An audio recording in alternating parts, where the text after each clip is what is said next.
শনিবার থেকে সারা দেশে শুরু হওয়া যৌথ বাহিনীর বিশেষ অভিযান অপারেশন ডেভিল হান্টে এখন পর্যন্ত ১৩০৮ জনকে গ্রেফতার করা হয়েছে। রোববার পুলিশ সদর দপ্তরে এআইজি এনামুল হক সাগর জানান, এই বিশেষ অভিযানে সব মেট্রোপলিটন পুলিশ গ্রেপ্তার করেছে ২৭৪ জনকে, আর রেঞ্জ পুলিশ গ্রেপ্তার করেছে ১০৩৪ জনকে। এদিকে গাজীপুরে এখনও পর্যন্ত ৮১ জন গ্রেপ্তারের খবর পাওয়া গেছে। এর মধ্যে গেল রাত ১২টায় জেলার শ্রীপুর উপজেলা থেকে সিরাজগঞ্জ ৬ আসনের সাবেক এমপি চয়ন ইসলামকে গ্রেপ্তার করে পুলিশ। হবিগঞ্জে নবীগঞ্জ উপজেলা আওয়ামী লীগের যুগ্ম সাধারণ সম্পাদক কাজী ওবায়দুল কাদের হেলাল শনিবার রাতে গ্রেপ্তার হয়েছেন। রোববার ভোরে গ্রেপ্তার হন শেরপুর জেলা ওলামা লীগের সভাপতি নুরুল ইসলাম সহ ছাত্রলীগের ২ নেতা। পটুয়াখালীর কলাপাড়া লালুয়া ইউনিয়ন শ্রমিক লীগের সাবেক সাধারণ সম্পাদক শাহাবুদ্দিন গাজীকে শনিবার রাতেই গ্রেফতার করা হয়েছে। রাঙামাটিতে পৌর আওয়ামী লীগের সাধারণ সম্পাদক মনসুর আলী সহ ৩ জনকে আটক হয়েছে। এছাড়াও নোয়াখালীর হাতিয়ায় এ অভিযানে ইউপি চেয়ারম্যান সহ ৫ জনকে আটক করা হয়েছে।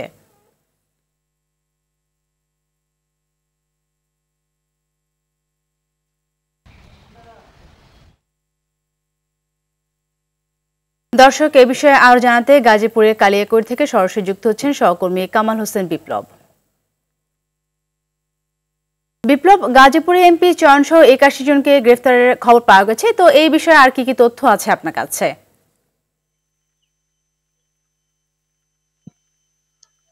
জি সাথী, আপনি জানেন যে গত কয়েকদিন ধরে কিন্তু এই ডেভিল হান্ট যে অভিযান পরিচালনা করা হচ্ছে তার মধ্যে গাজীপুরে অভিযান করে কিন্তু ৮১ জন আসামি গ্রেপ্তার করেছে। তবে আপনাকে জানিয়ে রাখি, গতকালকে কিন্তু রাত ১২টার দিকে শ্রীপুর এলাকার থেকে যে সিরাজগঞ্জ ৬ আসনের এমপি চয়ন, তাকে বৈষম্য যে শিক্ষার্থী রয়েছে, ছাত্র রয়েছে, তারা কিন্তু খবর পেয়ে সেই ৬তলা ভবনে চলে যান এবং এরপর পুলিশকে খবর দেন। পুলিশ এবং বৈষম্য ছাত্ররা মিলে রাত ১২টার দিকে সেখানে অভিযান পরিচালনা করা হয়। অভিযানের পরে ৪তলা ভবন থেকে খায়রুল ইসলামের বাড়ির ৪তলা ভবন থেকে সেই চয়নকে গ্রেপ্তার করা হয়েছে। তবে আরো সন্দেহ হলে ওই ফের সেই বাড়িতে আবার অভিযান পুলিশ চালান, তাকে সেখান থেকে গ্রেপ্তার করে শ্রীপুর থানায় আনা হয়েছে। তবে আমি এই মুহূর্তে দাঁড়িয়ে আছি কালিয়াকৈর থানার সামনে।